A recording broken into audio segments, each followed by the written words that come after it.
dedicação e energia de milhares de brasileiros, o respeito a essa Amazônia que é de todos nós, tornou possível a plena operação de Belo Monte, a maior usina hidrelétrica 100% brasileira.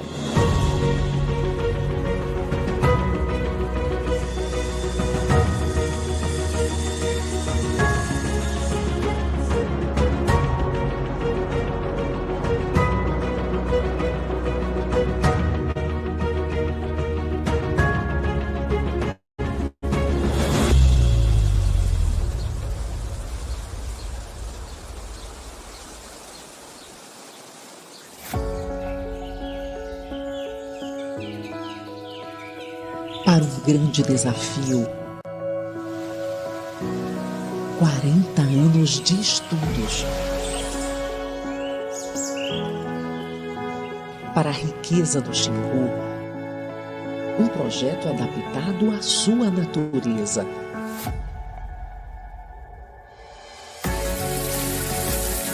Para esse ecossistema complexo, o maior conjunto de programas ambientais já realizado.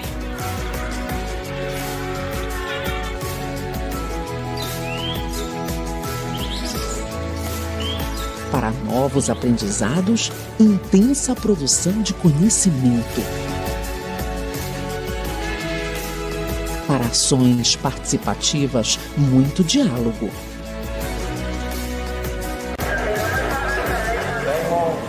Por onde está na YouTube.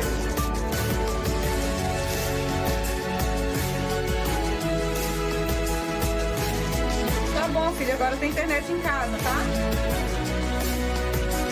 Para 10 anos de presença na região, uma grande transformação socioeconômica.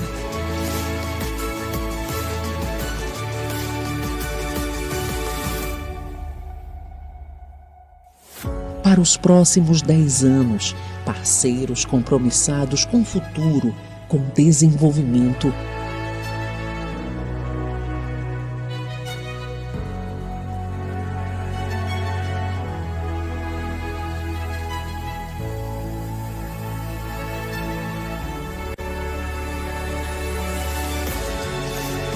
E melhoria na qualidade de vida.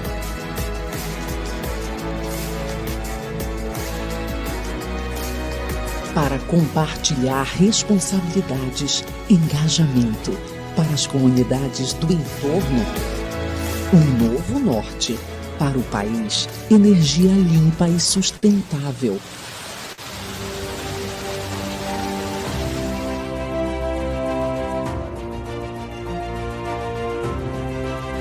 Para os novos desafios, busca constante por inovação.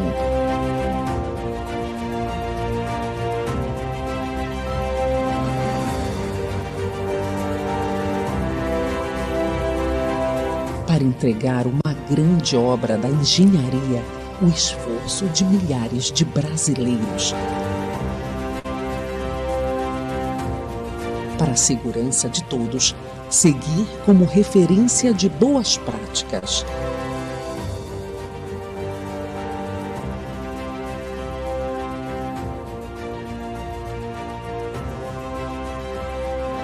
Para os interessados, transparência.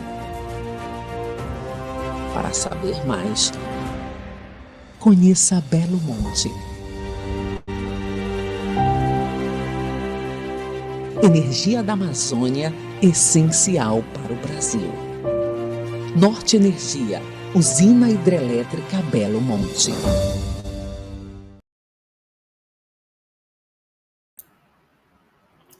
Boa tarde, bem-vindos ao último dia do workshop do nosso projeto Spartacus. Hoje nós teremos um convidado internacional que a gente tem muito orgulho em receber, que é o professor Harold Helseth. Nós estamos com o Vitor. O Vitor, ele é o CEO da Norus e comigo, que sou gerente PD da Norte. So, welcome, professor. So we are very proud to know you and receive you in our workshop. So thank you very much and welcome. Thank you. Thank you. So, my name is Arild Helseth. I'm a senior research scientist at SINTEF Energy Research. And for the presentation today, I will talk about generation scheduling in the Nordic power market. I worked within this field since 2008. And I also had the pleasure in 2019 and 2020 to visit as a visiting researcher at CEPEL in Rio. So I got some familiarity with the scheduling models and the market that is used in Brazil. So I try to connect my experiences from the Nordic power market with those with this knowledge about the Brazilian operation and models. First, I would like to start with some basics about the Norwegian electricity system, and perhaps many of you know it already, but it's important to know this as a background, and then to understand how the models have been developed and are used to schedule the hydro-dominated Norwegian power system. I will also talk a bit about the Nordic power market, how it was deregulated in the early 90s, and how it's operated now, the market design, and how we use generation scheduling models as decision support within this market. So let's start with the basic description of the Norwegian power system. So Norway is a part of the Nordic region. So here we see Norway, Sweden, Finland, and Denmark as these green countries to the left, and the Nordic system that comprises these countries is a synchronous system. We have our own frequency. And we are connected to the continental European, shown in blue here, through HVDC cables, and they are operated at a different frequency. And so the grid in the Nordic countries is shown to the right. It's relatively weak, connecting southern and northern Norway. And most of the hydro, as we will see later on, is located on the southwestern part of Norway. There's also lots of hydro in Sweden, but the system as a whole, the Nordic system as a whole, has a mix of generation resources that we need to coordinate the hydro against and with. About 33 gigawatt of hydropower, installed capacity of hydropower is within Norway. That's about 90% of the total generation capacity. The rest is mainly wind power. And we have as much as almost 9 gigawatt of interconnection capacity with other countries. The red lines towards Sweden is part of the AC grid. And the orange lines to Denmark and Netherlands are cables that have been in operation for quite a while. The green lines are one line to Germany, one to Great Britain, are rather new HVDC cables that we have built to connect more strongly to the continental European market. And then also a dotted green line here in the figure is showing a potential cable to Scotland, but this is not built yet. All in all,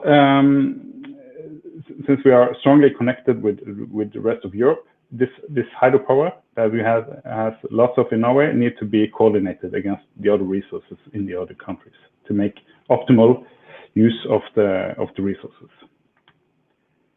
As for hydropower in Norway, there are more than 1,600 power stations, big and large, and about 1,000 reservoirs. And many of the reservoirs are located at very high altitudes in the mountains. And in this picture here, you can see even some snow on the tops of the mountain, and that is a reminder that most of the inflow can also come in parts of the season as snow. So it cannot be directly used. We have to wait till the snow melts. Then it comes as inflow to the reservoirs, and then we can use it for generation. Many of these reservoirs have large storage capability. So we estimate approximately 87 terawatt-hour of storage, energy storage in the Norwegian system, which is about 70% of the average demand in Norway. And in this figure to the right, you also see the distribution between stored hydropower storage with reservoirs and those run-of-river plants. And mostly the run-of-river plants are on the eastern part of the country. So for reservoir storage, I try to plot here. So this a number of Norwegian hydropower reservoirs sorted by the volume. So increasing volume to the right in the figure. And the largest ones are about 3,000 million cubic meter. And the same for the same reservoirs, I was also sorted the regulation degree, telling us how much, how long time does it take to completely fill an empty reservoir with the average annual inflow. So the regulation degree for some certain reservoirs come up to almost 3. It takes 3 years to fill the reservoirs, and that tells us something about the planning horizon we need to take when scheduling the hydropower resources. So compared to the Brazilian system, I would say that the amount of water here is not very much to brag about. It's about 10 times more in the largest Brazilian reservoirs. But they are higher head, so these reservoirs are located high up in the mountains, more potential energy per cubic meter, and the regulation capability is, say, similar, in the similar range as for some of the large Brazilian reservoirs. When it comes to the load, it's shown as this red curve in this figure. And keep in mind here that our winter time is the early weeks, so the first 10 weeks and say the last 10 weeks is getting winter, and in the middle there is the summer. And as we use as we do much of our heating with electricity, we see that the demand also increases in the winter periods. As I told, snow inflow is coming as snow in the winter period, so the inflow, the registered inflow to the reservoirs is often low in the early part of the year in the winter period, and then it starts melting, and then you have the snow melt and increases sharply, and you also see that the bounds, the minimum and maximum registered inflow is varying quite a lot. So it tells us that it's highly uncertain what the inflow will be, and inflow to the system is the main uncertainty when planning this the operation of this system. So the last part about the system is to show you how the hydropower is operated. So again, the load is the red curve. This is for a winter week in Norway. The load is shown in the gigawatt. And the generation, which is mainly hydro, is shown as this blue curve. So we see a clear day-night pattern for the load, and the generation follows.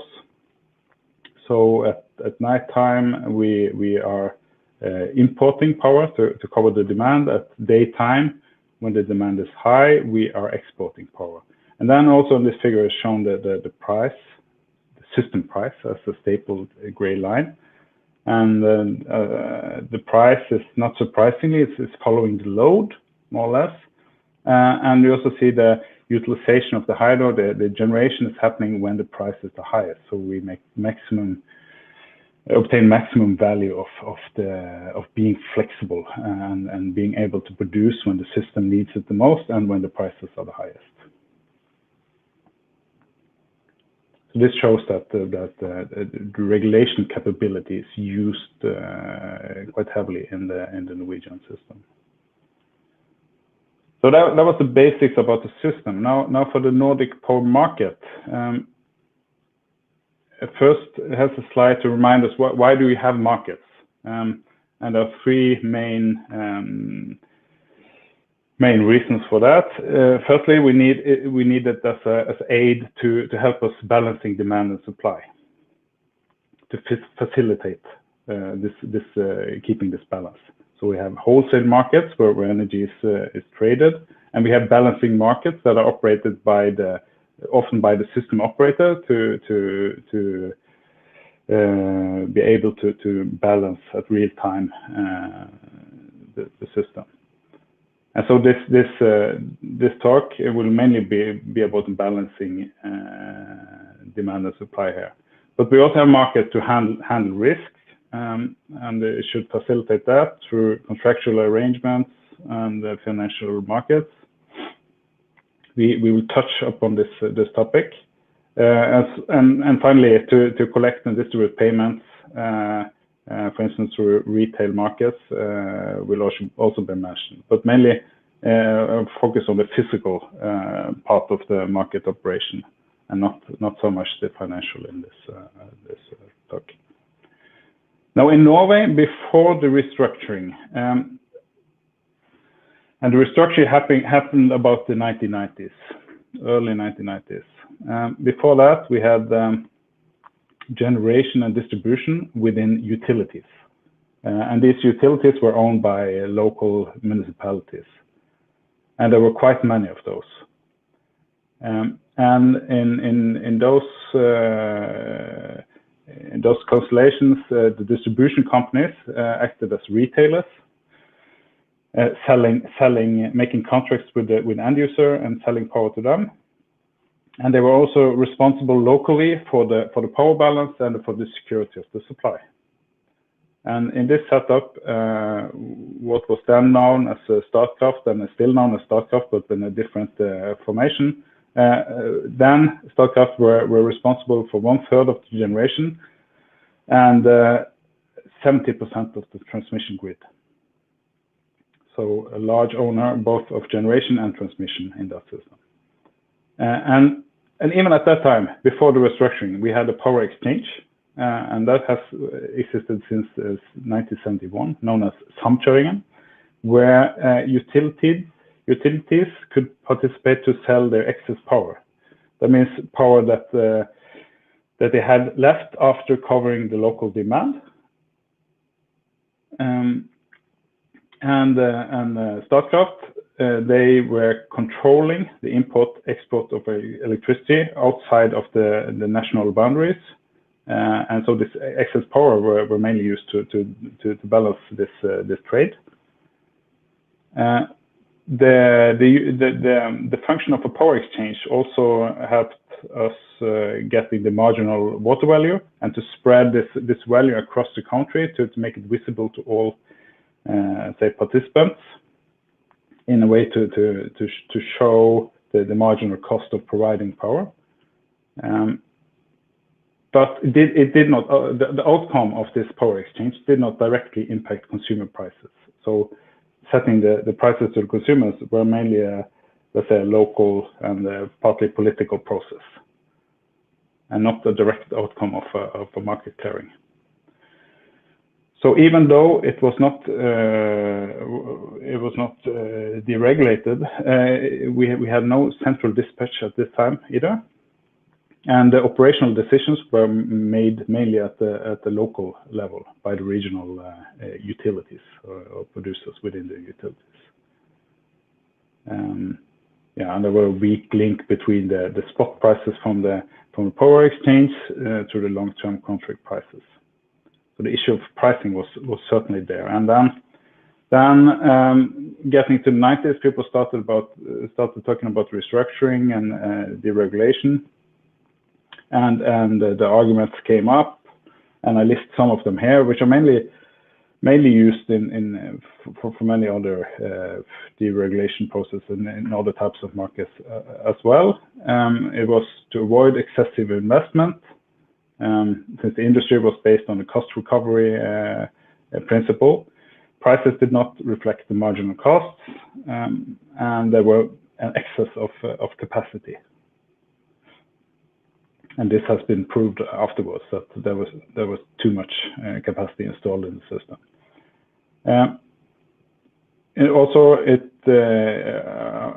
Deregulation helps to improve the selection of investment projects in a cost-effective way,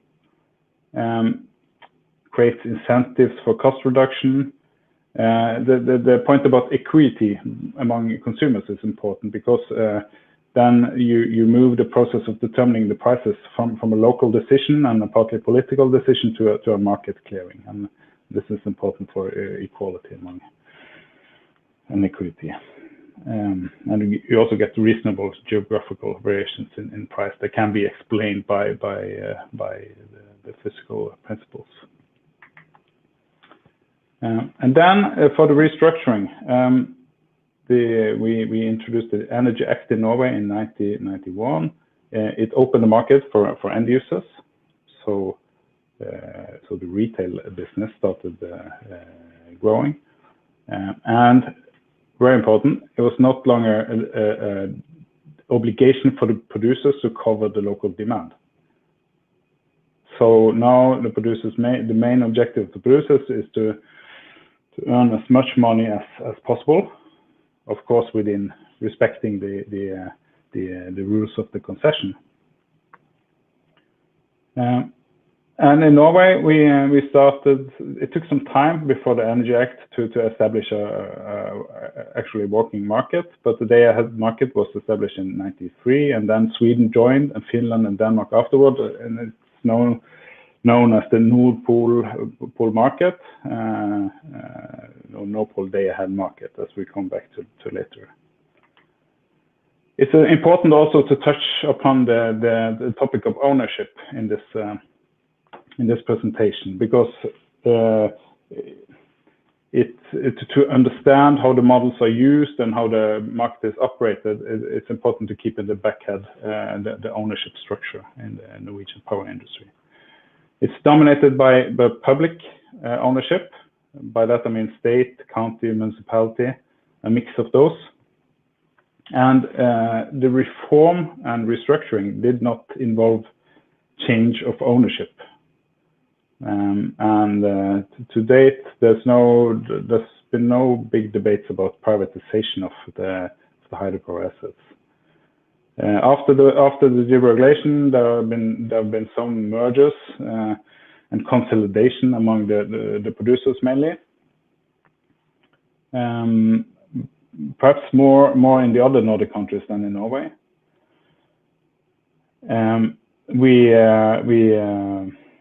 We established a TSO, Transmission System Operator, Statnett, which operates the transmission grid and is in charge of the power balance, keeping the balance at all time. And a competitive retail market started growing after the deregulation.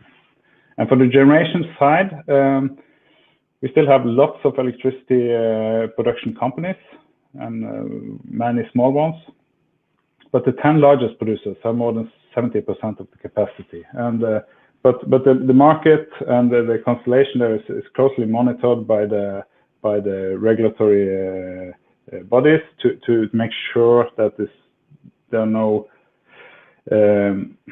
obvious possibility of exploiting market power. So this is an issue that is monitored and the whole industry is well aware of. Statkraft is the biggest in Norway, owning 35% of the capacity. And also for some water courses, there are multiple owners throughout the water courses or along the rivers, and then the generating companies within those rivers must form a water management association. And they are together then responsible for coordinating and approving production plans and to resolve possible conflicts of operating the same water. The market, in very brief and high level, can be categorized as follows, where you have the competitive businesses above this horizontal staple line, and the regulated monopolies shown in blue below the staple line. Generation, large customers, and retail companies, they all come together as market players in the Nordic wholesale market, Nord Pool, and they also do bilateral trading. Retail companies, they deal with the smaller customers, like me as a private customer. I have to go to a retailer to get the contract to buy power. Transmission system operator and distribution system operators are in charge of the transmission and distribution system.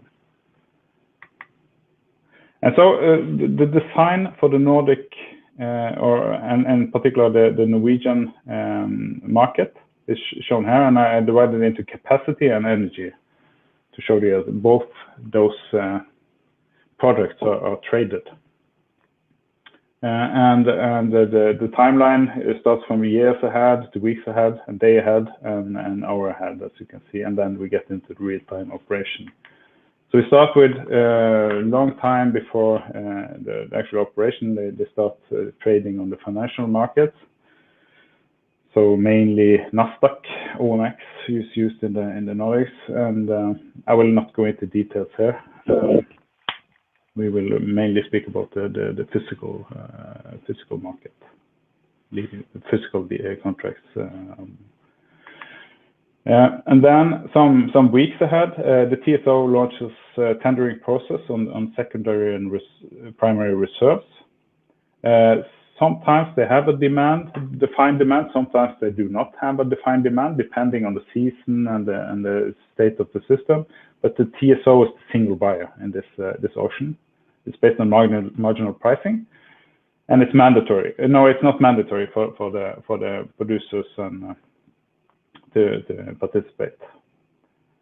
And then when we are approaching day ahead, and the most important market, the day ahead market, also known as the Nord Pool spot for the moment. But just before, the TSO provides trade capacities to this market, telling how much can we exchange power on specific intersections between market areas. And then the major, what we call the spot market or the day ahead market, is cleared, and that's why the major physical trade is taking place. It's 1 day ahead of operation. If after my volumes are known in the day ahead market, if I see that I'm in an imbalanced situation or I want to trade otherwise, there's a possibility to the intraday market, also managed by Nord Pool, and that's a continuous market. So that's why it's long gray box. And there's a new tendering process on this time on primary reserves. And reason why it's two is that, to my understanding, that the TSO would like to guarantee a certain amount of those reserves on beforehand as early as possible. But the producers, so they would mainly prefer to do the trading closer to the operational hour. So there are two objectives to keep in mind here, because if you're committing too much reserve way ahead, then you are less flexible when you're approaching the hour of operation. And the producers that has now a commitment on a portfolio basis for its whole water cost, no need to detail this in a detailed production plan and send to the TSO, which station am I going to produce on, and so on. This happens the day before. And then there's also a reserve energy market, I believe, hour before operation that one can bid into. And that's a joint market between the Nordic TSOs.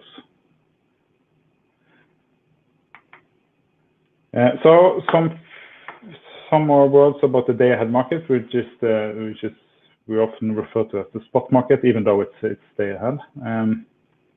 It's provided by Nopol, clears at 12 o'clock the day before operation for all hours within the next day.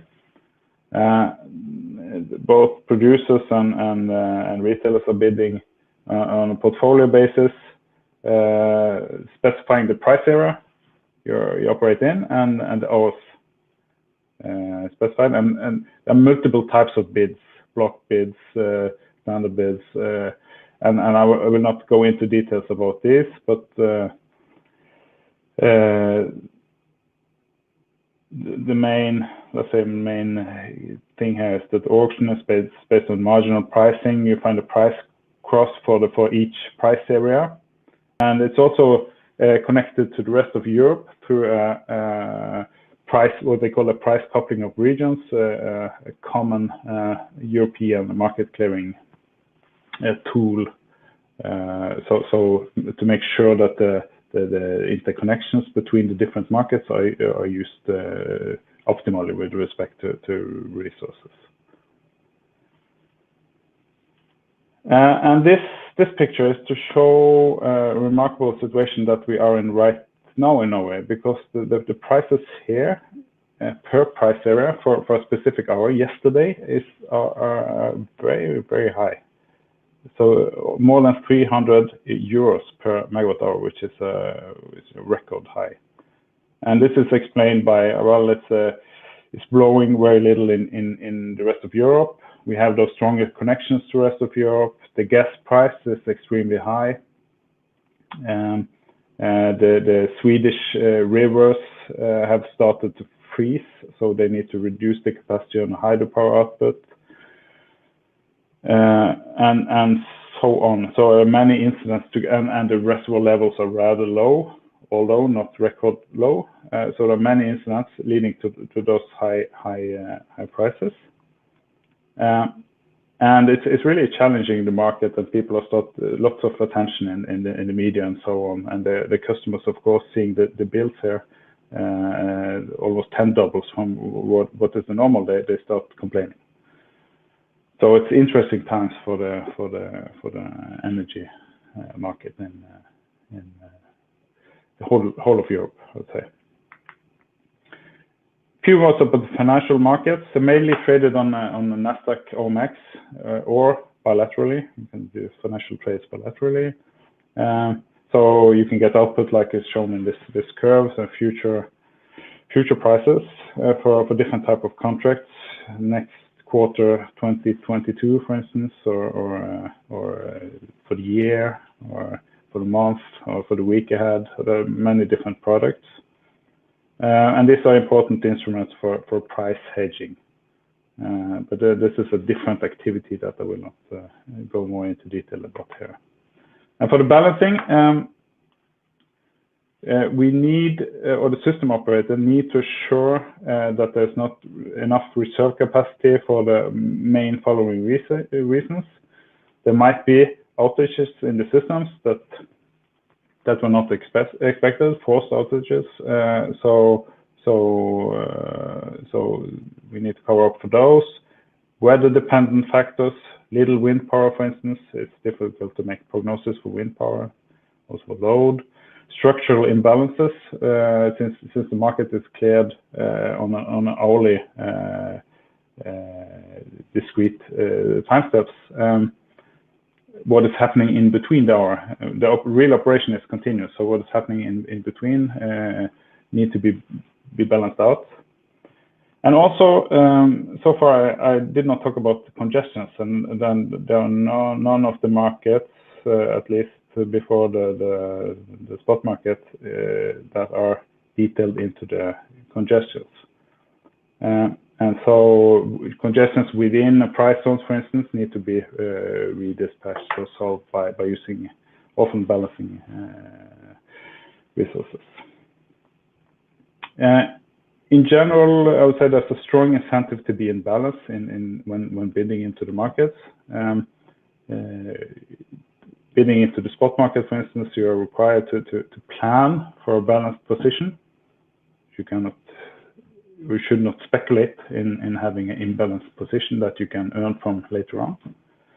Up till recently, it has been a two-price settlement process. So if you're speculating on being in imbalance, you will very seldom earn money on doing so. And the intraday market has, at least in Norway, has seen very low volumes so far, but this is increasing with the increasing amount of wind and higher fluctuality. But still, the main trades go through the day-ahead market. So in this market, when producers are maximizing the profit of producing and has no load obligation and no obligation to ensure security of supply, what about energy security? This is a relevant question. I'll try to elaborate here. And I will show by an example. So this is the blue curve here is the sum reservoir in energy storage for Norway as of now. So we end in the autumn here. And as you see, around week 36, 37, we were quite low, and the pattern was a bit strange compared to the previous years, as you show in the other colors. Since in what is known as the filling season, at summertime when we normally fill the reservoir, we started emptying the reservoirs. And what happened at this time, I took a printout from the production and consumption patterns for a specific week, and you see that Norway as a whole is producing much more than it's consuming. So we're kind of draining the system. And what about the risk of rationing in such system? If the rest of the winter gets very dry, what happens then? Who's responsible for this? Well, in this position, the TSO has the capability to raise a flag saying that we should be more aware. It's a constrained situation, and that's what they did for two of the areas in Norway. So that it's a constrained situation. There's a certain risk of rationing. We need to follow more closely what's happening here. And after that, so it went up, as you can see in the blue curve after that, and that's mainly because it rained a lot, and we were lucky, I think. But so it's a question: what are the roles in the system? So the producer, the role and the mandate is to maximize the profit and make profit for its owner, which is mainly, as I told you, mainly the state or the municipalities or the counties that gets this money back. And of course, the producer should meet the concession requirements. So if there are some minimum reservoir requirements, or if I don't know too many of those, but if there are requirements for telling how much and so on, this should be, of course, followed.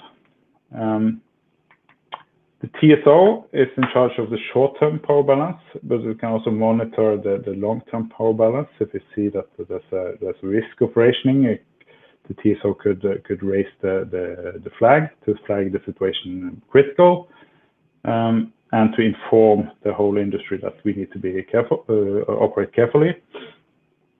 And also the TSO can develop instruments for constrained situations, such as having available reserve power plants or options to curtail certain types of demand, which is not critical. And the regulator also monitors the market and the system state frequently, and is in charge of organizing or executing the rationing. So far, we haven't had the rationing in the Nordic system that I'm aware of. And I think the chances are very small for doing so, but still we need to be aware of this issue. And of course, it's a governmental decision if one should ration or not. This is a political decision.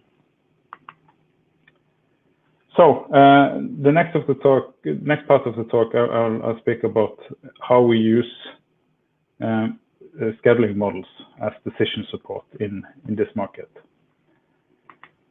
As I told you initially, I was lucky to serve as a visiting researcher at CEPEL in 2019 and 2020. I stayed 8 months at CEPEL with Andrea Denise and Albert de Melo and their nice colleagues there.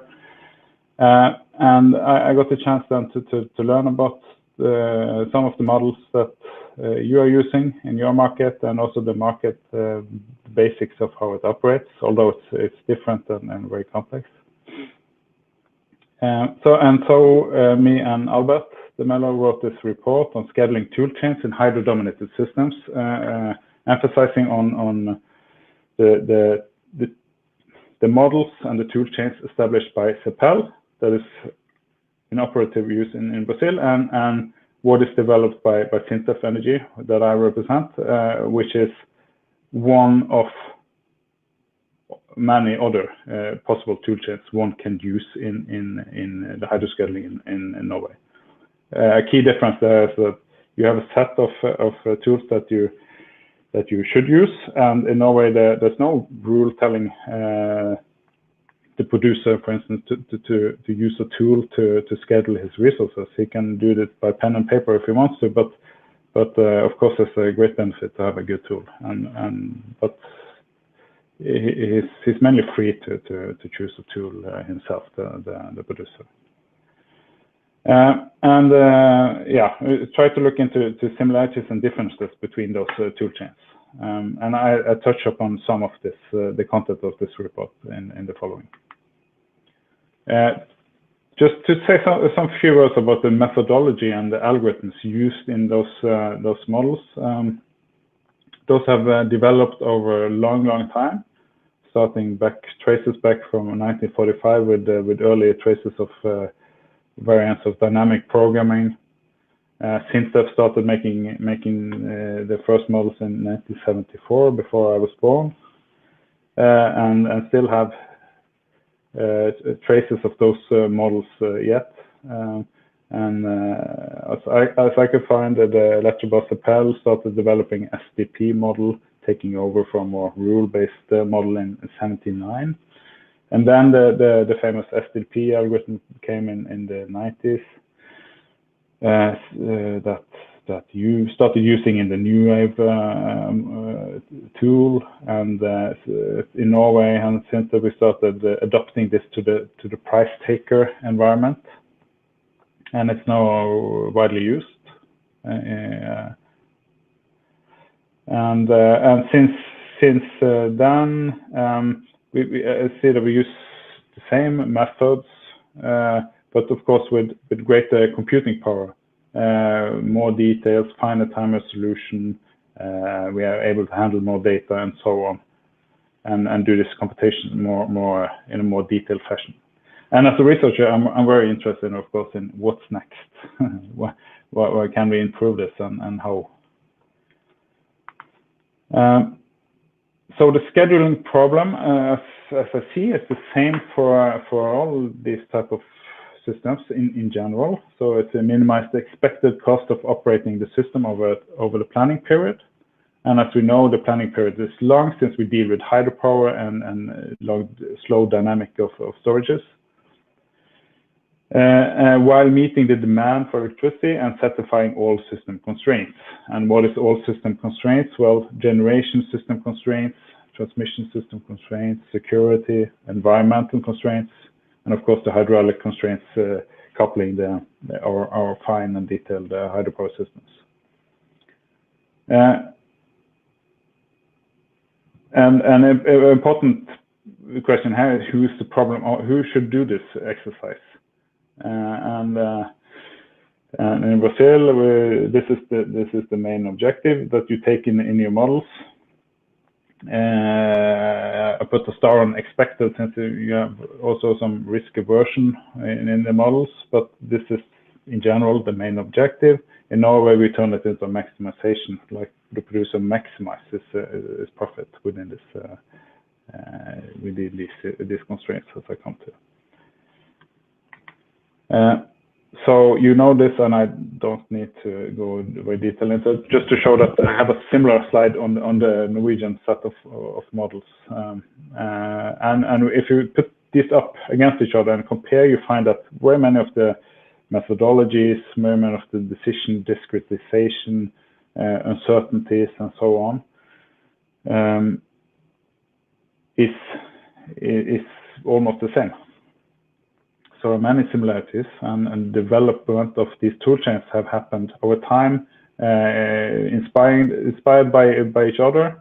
I think Norway, Brazil, but also you can go to Canada, New Zealand, and you see similar type of tools and tool chains. So there's a rather consensus on the state of the art on hydropower scaling. Although we often see also new techniques come into operation. So that was the centralized scaling, the Brazilian approach, and then for the what I call the decentralized scaling or more the Norwegian approach, given a forecast of future market prices, try to maximize the expected profit over the planning period while satisfying all relevant constraints. And then I listed the same constraints, but I took away a few, and those are the system-wide constraints that are now left to the TSO or to the market to handle. The transmission system constraints and the security constraints. And you say here that you're given something, you're giving the forecast of future market prices. You need to rely on the market prices as a price taker. And that's an assumption that is very much used in the Nordics. You try to forecast the price and then use it for the scheduling. And this is the tool chain that I covered from the Syntax side, the EMPS for long term, product for medium term, and shop for the short term. And yeah, I will not go through the details here, but we divided it to long term, medium term, and short term as well. But as you will see in the next slides, they have different system scope, I'll say, because the long-term scheduling is almost the same. It's a fundamental modeling. It's based on aggregation, disaggregation of the hydropower, because the horizon is so long that you cannot represent all the hydro in detail. It's stochastic, mainly in inflow, but also in other parameters. And then the input from the long-term scheduling to the medium and shorter terms is by cuts in the Brazilian. But in Norway, the long term serves the purpose of providing price forecast to the medium term. And the medium and short term in Norway is carried out by the regional hydropower producer, located in a price area, trying to maximize the utilization of hydropower within his portfolio of hydropower. So the view for the medium and short term is very different in Norway than it is in Brazil, that where you keep the same system boundary for all those modeling layers. This is a different way of illustrating it. So by space I mean here system boundary. So in Brazil, keep the same system boundary, namely the whole of Brazil, for all different modeling layers, even into the short term. And for the decentralized in Norway, only the long term has the whole system boundary, covering typically Northern Europe or the Nordic market, not the whole Europe, because that's simply too heavy. And then providing price input to the medium term that it has a longer stretched along the time axis in the Nordic, because we compute the water values for as long as the dynamics of the storages locally tells us to. This is yet another picture, but you can see that it defines the Norwegian decentralized scheduling, leading all the way to operational decisions. and use these tool chains for different things. But what I'm not talking about is the operational decisions, those leading to the bidding in the market in the end. And the medium and short term. The medium term is used to evaluate the water, to provide generation prognosis and also maintenance planning, but that's not the focus here. The water values for medium term lead to the end of horizon valuation for the short term. The short term leads to the bidding and to the generation plans and so on. I'll come into the details later. And so we also see that now this long and medium term planning and the short term planning is those red boxes put into the same market design slide as I explained earlier. So the long and medium term happens years ahead or week ahead. And when the horizon is a few weeks ahead, then you start the short-term planning to really plan the details, the fine details. And after they had obligations are known, you know how much you should produce, but not at which generator. You start the rescheduling or the fine-tuned scheduling with the short-term planning tools. I'll say a few words about the price forecasting and the importance of that. And in the application of operational scaling, but you can also use price forecasting for expansion planning and risk management and so on in the restructure market. And it's possible to do the price forecasting in many different ways. One can look at the future market and try to forecast prices from that. One can observe historical prices from the market and try to forecast. And the third option, which is mainly preferred in the Nordic, is to use the fundamental simulation models to forecast prices. The main advantage of using fundamental simulation model is that you can maintain the correlation between inflow and price, and you can also tell the model about what is expected to happen in the future. Is this and this nuclear plant expected to be taken out of operation? Well, I can tell the model and then simulate the price outcome of that. And you also get the distribution of the prices, which you do not get if you look only on the future market. And this is an example of a price forecast starting from a given week. We know the starting point, and you see a nice spread in prices going from the floor at zero price and rationing at the roof.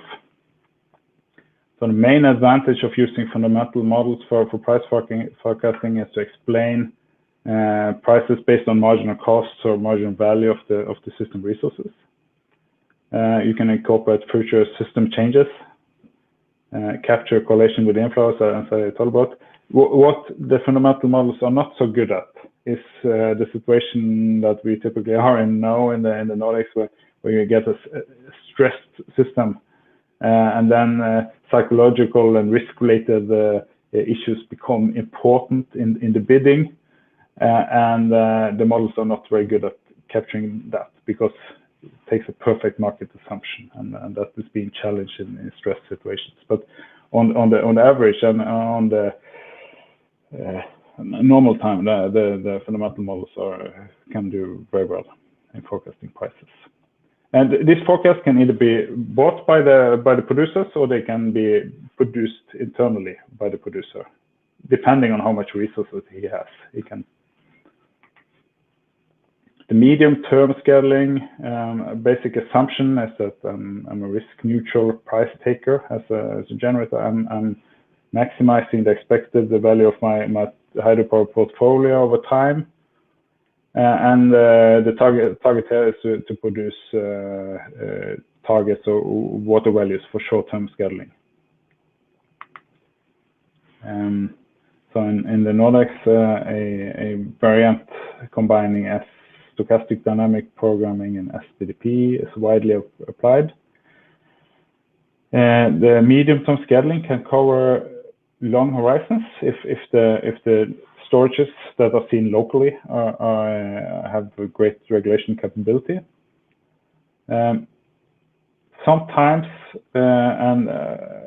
during history, some exercises have been done with incorporating financial trade as a integrated part of the medium-term scheduling. But the standard practice is now to do the financial trade outside and do the scheduling only on the physical products. The medium-term scheduling takes a simplified physical description, although a physical one with detailed reservoirs, and the results, the physical results, are quite important for the user. He wants to know what's happening within his water course that he knows so well. So this is the physical results are often checked, while it's the water values or the more economical results that are actually most often used. And for the short-term scheduling, the short-term scheduling is used for a multitude of different bidding process and planning processes within a short time frame.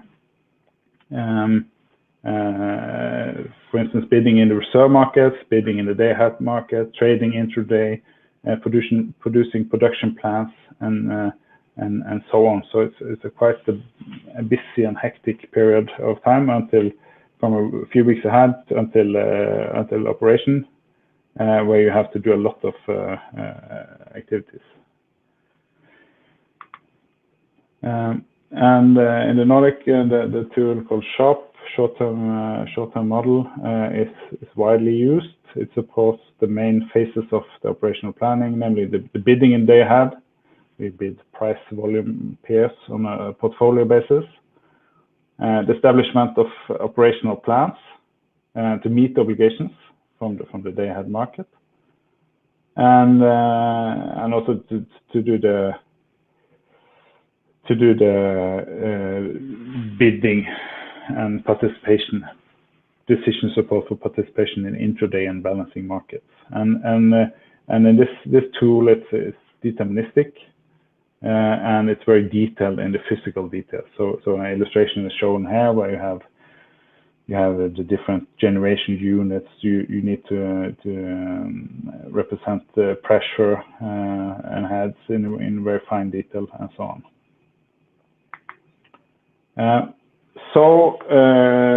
A bit generally, when you've seen on the main use of hydropower generation scheduling tools in the liberalized market, what we see and what the industry experience is that there's a hunt for improving the small details all the way.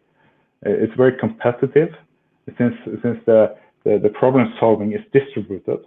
And the generation companies, they know very well their system because it's not so big, right? And they know forecasts and what forecasts are wrong and what are right and which should I believe in. And they hunt for more information all the time to for instance, see the state of the system, to get better forecast models, to get better generation scheduling models, and so on. And that's why what this figure is trying to illustrate. And the economic performance, when you're trying to maximize profit in such a setting, economic performance can be measured, and it can be compared to your competitors. For instance, what is what is the average price that I can get for my flexible resources? Is this better than my neighbor or my competitor? And then you can estimate performance indexes and so on, and make this very competitive. So there's a hunt for details, both on input and actual model use.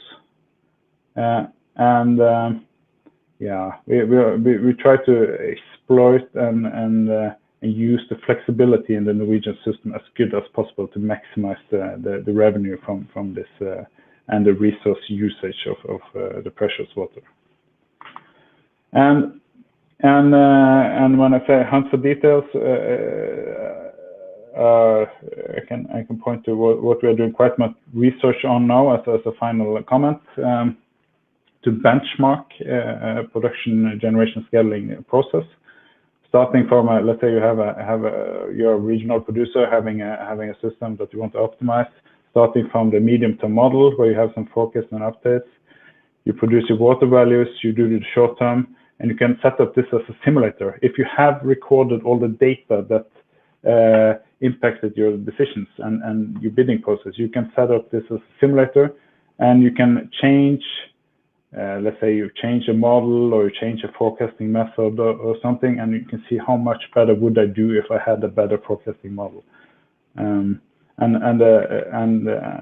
do this in a simulator framework. And nowadays with the big data and all this, the market participants are more and more recording data, so they are able to do this exercise. So I believe this is something that will be done quite much in the future. And now, so that was my talk, and I have some references if you want to update yourself on this stuff. And I'm happy to answer any questions and follow up on discussing this. Thank you.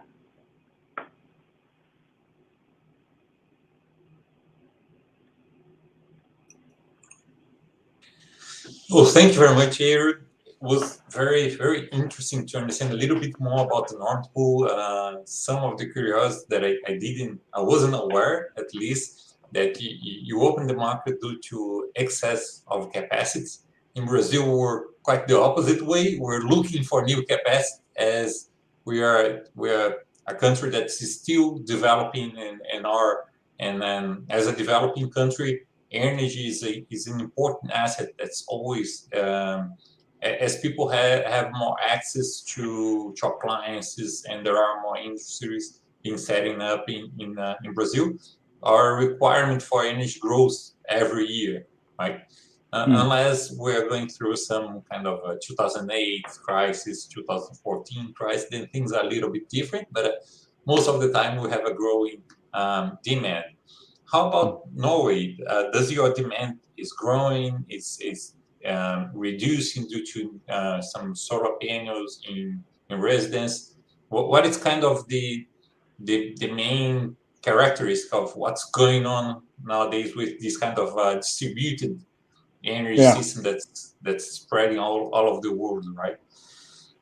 Yeah, the demand has been, to be general, has been steadily growing at a not too high rate over the last decades, but I think the future will be very different, because now the TSO has so many questions about could I connect this and this load into the system, and we are trying to electrify everything. So with electric cars have been very popular in Norway. And let's talk about the data centers, building battery factories, so on and so forth. So the demand, I see some trajectories from 2030 and 2040, it's expected to grow insanely. So, and we need to follow up with generation, and we need to follow up with grid, and particularly the building the grid along this is difficult. Oh, that's very interesting to know. We have a few questions from some of the participants. I do have some questions from myself, and I'm going to ask some of them. Others we can talk later about them. But we have a question from Fabio. Fabio said, "Hi. About the point, no central dispatch of the system. How big or what is the average power of the plants compared to the total size of the system?" So I think what he means is that Fabio, if I'm mistaken, please correct me. But I think what he means is that in Brazil we use central dispatch, so we coordinate operation from several hydropower plants and thermal power plants that can be as they range from 30 megawatts up to thousands of megawatts capacity, right? And but how about in Norway? You use some kind of a local dispatch. You had some kind of local dispatch. how big was this kind of power plants? How difficult was to coordinate everything to get the grid on, right? And the coordination is taking place at the TSO Statnett. So they do the coordination after the market, as I showed in the graph. The power plants, I think the largest we have is 1,400 megawatts, around that. I see. But it ranges greatly from that down to many small, many of those stations that I mentioned. I mentioned 1,000, right? Many of those are very small, less than 10 megawatts. Yeah, my understanding was that he was asking pre-91 when you said that you had this kind of local dispatch, because I think that nowadays you do have a central dispatch. That's the market. The market is the central dispatch, right? That's kind of trying to meet demand, and then the TSO does the balancing in real time. But I guess that before 91, you had this kind of local dispatch. The regions were dispatching themselves, and then I think that was the question, if I'm not mistaken, right? I don't know if I can answer that, but there was no. So I'm not sure, but I believe there was. It's a long time ago, right? Local scaling and this sumpturing, and that coordinated the whole. I see. The next question is from Felipe Gordiano. Can a modeling energy engineer work with energy trade and risk management in the Nord Pool? Maybe I can bring you some context, and then I guess that again I'll try to help you understand what the question is within, in which context the question is. But in Brazil, we have a lot of trading companies and generators that they have what we call in Brazil the middle office. I don't know if you use that same expression, but it's a group of mostly engineers and meteorologists. So people that are looking at weather, people that are looking at conditions of operation, conditions of the inflows, and so hydrologists and several kind of engineers and professionals that are basically studying the system and what the system does. And this kind of do you have this kind of position in Norway as well? There are those kind of people, as you are in a bid system, are people doing this type of work in terms of energy trade and risk management to try to forecast prices and. Yeah, that's so the generation companies, they have typically a set of production planners doing the running the generation scheduling tools that I've talked about. So that's the physical trading, and then so those people are often engineers and know the system quite well. On the other hand, the financial trade is more like it could be, in my understanding at least, but I know little about it. It could be any product like you're trading financially. So those people are mainly economists and they don't necessarily know so much about the detailed system operation. I see. So I one of my questions is exactly on that, right? So when we look at the Nord Pool, people that are negotiating energy contracts are mostly the generating companies, or are there pure trading and retail companies? So what I mean is that companies that they don't actually have any consumption, neither generation, they are just operating as a trading and retailing companies, but not just in the financial markets, but also in the physical market, trying to helping some companies to do better arrangements in their contracts, something like that. Is this kind of player there are this kind of players in the Nord Pool? Yeah, and you're not talking about now the retailers. No, not necessarily. It could be the retailers. So you may have some retail in Brazil.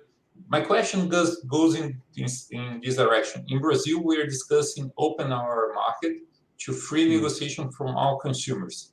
So what we had so far are the wholesale market, where people negotiate a huge amount of energy, but you have those pure trading companies that are negotiating contracts with consumers and generators. And we're now moving towards a more liberalized market, which would require retail companies. The distribution companies are now our retail companies. So they have the network, they have some kind of physical assets. But when we look forward, it seems that this market will also have a lot of companies that are more related to service rather than the physical electrical worlds, like distribution and transmission, something like that, right? I see. I will not answer this because I simply don't know enough about this part of the market. Okay. So I'm sure we can find out of it, but no problem. It was just a curiosity because when he made the question, I thought that this was kind of the people trying to connect what's happening in Brazil to what is happening in Nord Pool and try to connect what are the realities on both ends, right? So one question that I think that's quite interesting to understand a little bit better, is there any cap price in the Nord Pool? You're talking about you have the higher price, the all-time high price right now. Is there any cap on price? No, it's far from the cap. Okay, you can far from the cap. double it. If you 10 double it, I think it's close to the cap. Okay. But there is a cap for sure. But sorry, go on. Yeah, and what happens if we get close to the cap? I'm not really sure if then you let the market work. Probably not. Or if someone takes over and like the regulator. I'm not fully sure about the rules about this, but let's hope will not get there. So that was my second question, was given this high price, do the consumers are responding to price right now? Are they turning off some of the appliances? What's going on in Norway given such high price, right? We have been lucky to have rather low and stable prices for a very long time, and in continental Europe they're more used to having a price patterns, and they're used to adapt to the price signal as customers, as end consumers. We in Norway we are not used to this. We use energy for everything, electricity for everything. But now with those high prices, and people are now have their meters, so they can read the hourly or instantaneous usage, and they can read the hourly price, and they can respond to this. So people are starting doing it. And for instance, I read now in the newspapers that some large industries that are not used to adapt to the power prices, they are now forced to do it in order not to get bankrupt. They're not forced to removing or changing their production schedules in order to make a living in the market. But can you imagine that the price has 10 doubled from what is normal? So. Yeah, it's something it's very hard to kind of couple with when those changes comes in when they come very quickly into the market, right? So we had another question from Felipe Beltran. Thanks, Eric, for the presentation. My question is wind power stochasticity considered in the Nord Pool scheduling models for bidding capacity reserves? No,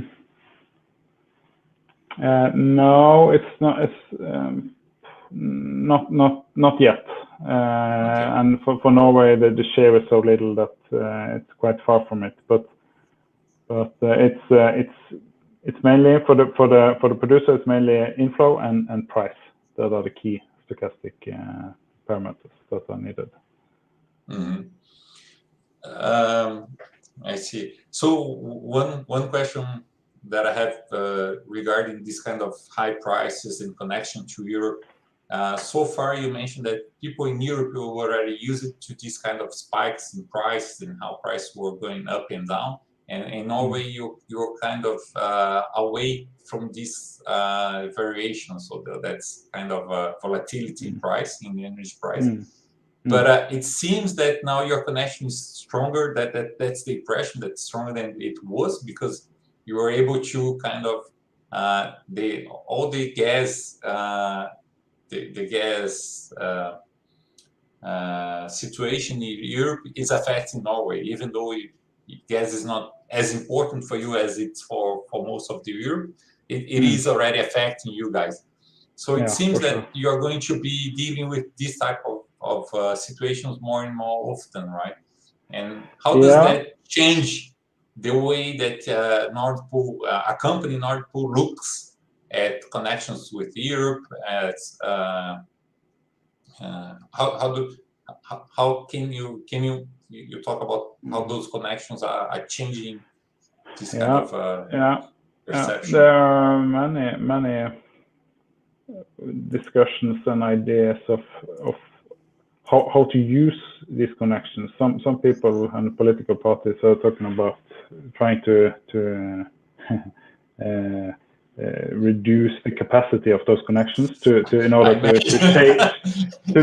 shield ourselves from the high prices. So this, of course, when you have an agreement with a neighbor country, you need to operate on this agreement. So this is not possible. It's easy to make that decision when you are the one providing energy, but when you are the one taking energy from the other one, then things change dramatically, right? Yeah, it can change around. So we need to have this. The cables also guarantees us and protect us from the risk of rationing. If we manage our system wisely, it should do. But if we are, of course, you see the possibility for a higher load and more production at any time of the year. And if you're producing all the time, then of course you get that damping in the reservoirs, and the risk of rationing is there. But I think the prices we see now came as a bit of a shock to most of the industry. No one was expecting such high prices. I see. So in terms of modeling and using scheduling, things are just kind of getting more complicated, because now it's not just looking at Norway. You need to go over to Europe, and perhaps even not just North Europe, maybe even deeper into Europe. And then and how do so SINTEF has been working on those models, and the idea is kind of growing these regions. How wide can you look at that, or are you guys working more in detailing wind and other aspects of the system?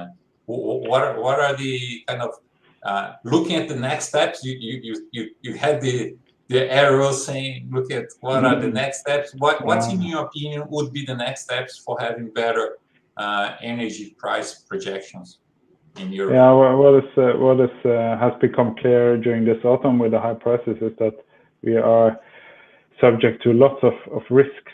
So we also have a CO2 price that impacts the whole market. And when the EU starts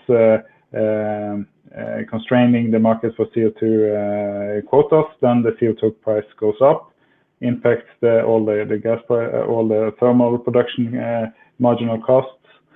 The gas price is high. The wind now is low. So there's so many uncertainties. Exogenous uncertainties that we need to represent better in the long-term models that we are using in Norway and Nordics. Normally we just thought of inflow is important, and of course gas prices, but not that important. So but now we need to put more emphasis on all these uncertainties, I think. Okay. And also what triggers these really high prices now is the freezing of some rivers that leaves us in a situation where we can't use all the hydropower capacity either. So it's a perfect storm of incidents. Yeah. In Brazil, we do not have any river freezing, but we do have a lot of uncertainty also, and it's clear that uncertainties from not just wind but solar, and mostly about when you're looking into a long-term model about how those new most of these solar and wind they are investing they can build a wind power plant much quicker than they can build kind of hydropower plant, so the system is changed very much quicker than it used to a few years ago. So that's kind of the idea that you need to deal not just with the uncertainty in the wind, in the photovoltaic energy and inflows, but you also need to look at how the system will kind of grow to meet demand over the next few years, and that will affect dramatically what are the price expected, right? And you guys now need to understand about the gas market better than anything else.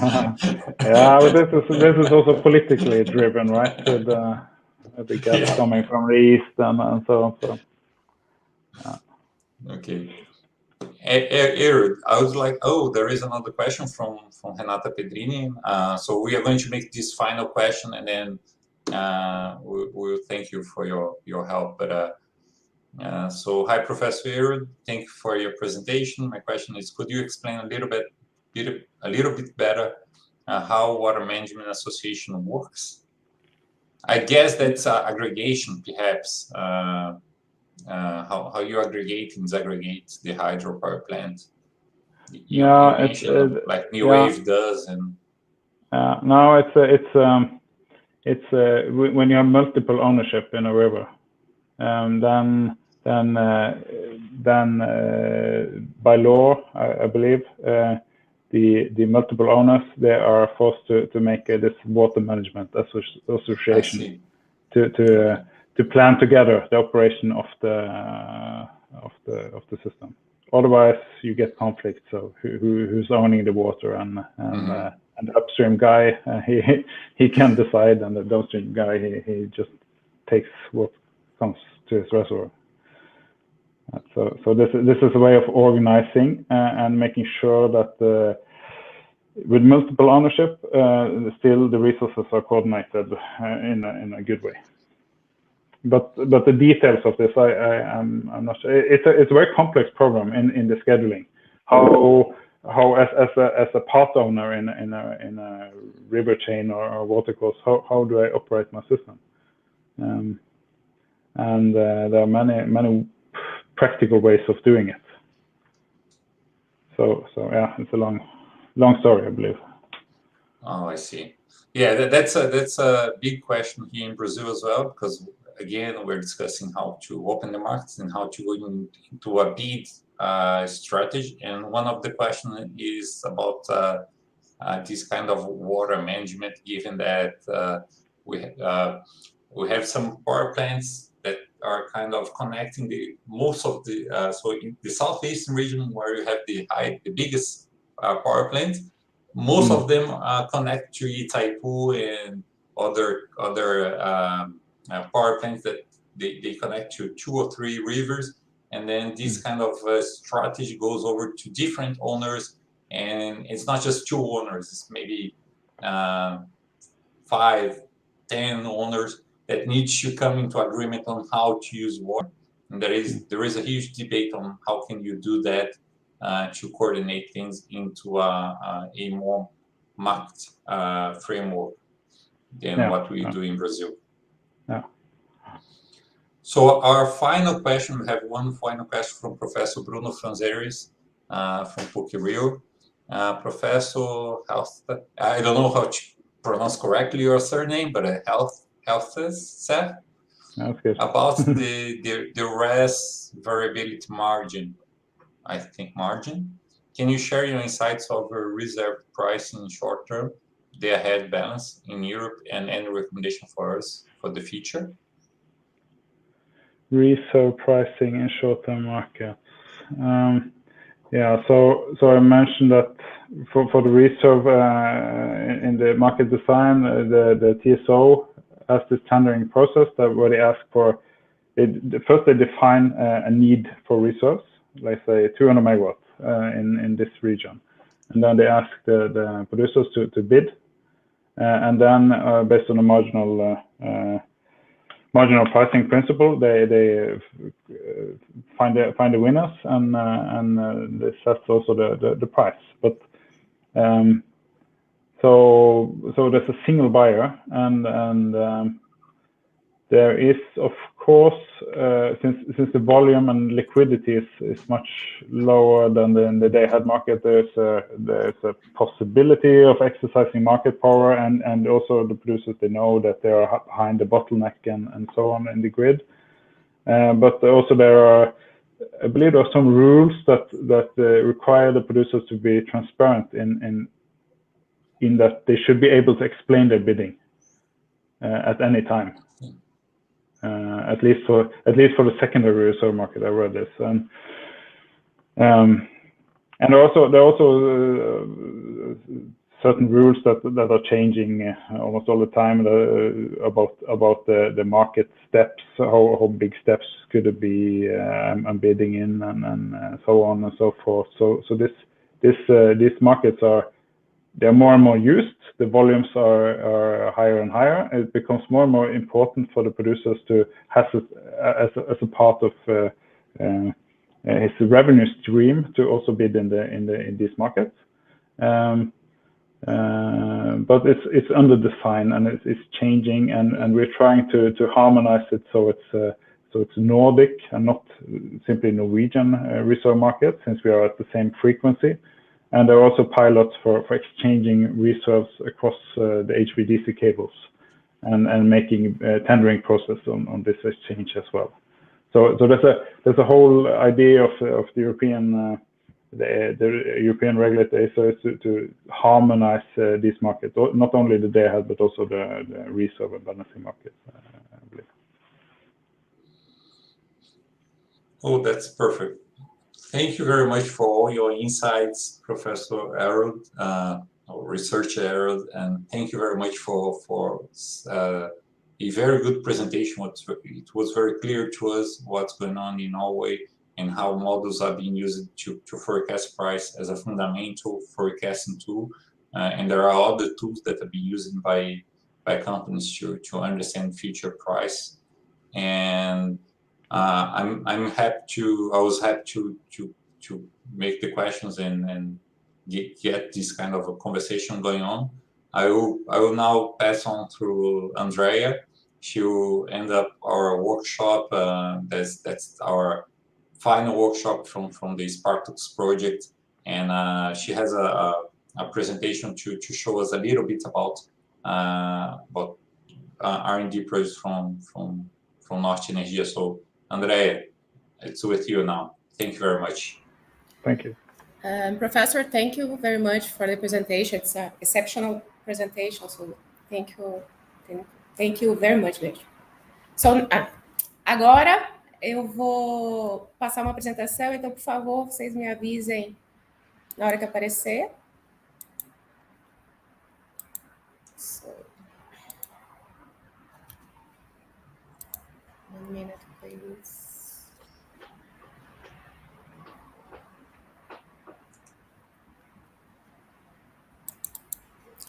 Aquela famosa lei de Murphy, gente. Só um minutinho.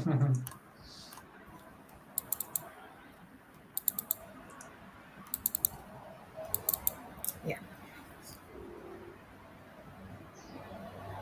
Quem sabe faz ao vivo, não, André? Na hora. Vamos lá. Estão enxergando? Ainda não, André. Só um minutinho.